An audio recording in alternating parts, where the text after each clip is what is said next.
here's just how badly Windows 11 is tracking you. The PC security channel checked out how much data is being sent out from a fresh install of Windows 11. For this, they've used a tool called Wireshark, which can basically show you what types of data are being sent and exactly where they are being sent. And they found that a completely fresh install of Windows 11 contacts not only Microsoft servers, but also Steam, McAfee, and many other market research companies as well. Just like I wanted to contact you to let you know that you want a free subscription to this channel, so you should definitely follow. They've also tried the same thing on the 20-year-old Windows XP, and that one contacted only official Windows servers. Microsoft said that all the data they collect is disclosed in the terms of service, but I'd argue that pretty much nobody reads those things, and they should do something like actually ask you for consent instead of just tracking you however they see fit. So I'm sure we're all very surprised that Windows 11 is tracking us so heavily. Like, who could have seen this coming?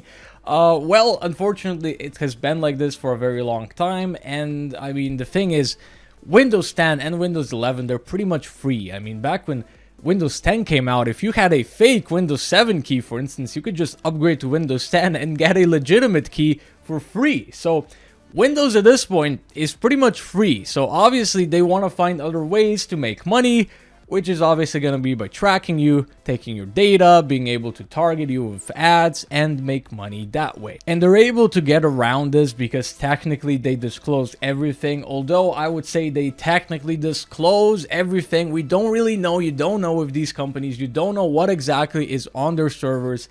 You would literally need to do a proper investigation of all the data that they have stored in order to see, which doesn't really happen most of the time. But yeah, they technically disclose everything in their terms of service, which I don't think anybody reads. Like you really have to be some sort of a technical specialist, and you need to be very interested in this stuff to really go through all of these terms of service. And a lot of times in court cases and stuff like that, these terms of service have been just considered invalid because nobody actually reads them, right? Like if somebody wrote in a Windows update like, oh, hey, by the way, we have access to your kidneys, that probably wouldn't hold up in court because it's pretty immoral. So the thing that I think really would just need to happen is for Microsoft, and not just Microsoft, all of these other companies like Google and stuff, like, don't think Microsoft is the only one tracking you. Pretty much everyone is tracking you. Even I'm probably tracking you somehow.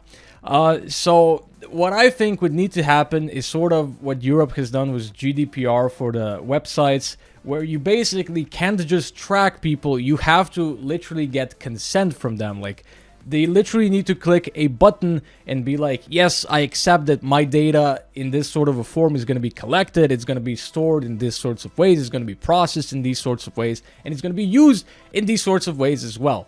So that is the big thing in the space of regulation that I think we are missing. And just to end with an example of how valuable this data is, for instance, a lot of insurance companies for your car will give you an option to install an app on your phone, which you turn on every single time that you go driving. Now, they say it's because the phone is going to be using GPS, it's going to be tracking you so they can actually see if you're driving over the speed limit. And if you're not, then you get a smaller fee. But the thing is, you don't really know what happens to that data, right? They could just be tracking you, storing all of that data, and then selling it off to people that might need it. For instance, if you're trying to open up, let's say, a pizzeria, you might get that data, see exactly how many people usually drive across a certain road. You might be able to see if people are coming home from work. Are they hungry? Are they not hungry? You might see that when they're coming home from work and they stop by at a supermarket or at a pizzeria and stuff like that. And if you see a lot of people that stop by at a pizzeria sometime along the path that they're going home, then you can see, oh, we could maybe open up a pizzeria and these people would probably be your customers. So it's a very sort of a simple example as I try to make it for how this data is useful. So obviously Windows, Google, all of these companies track a lot more than that, but you can really see, you can just construct a whole image of a person based on this data, because you just have programs, you have libraries, you have algorithms that go through all of this and actually make it into data you can actually read, and you can basically get to know a person very well. Probably better than they know themselves.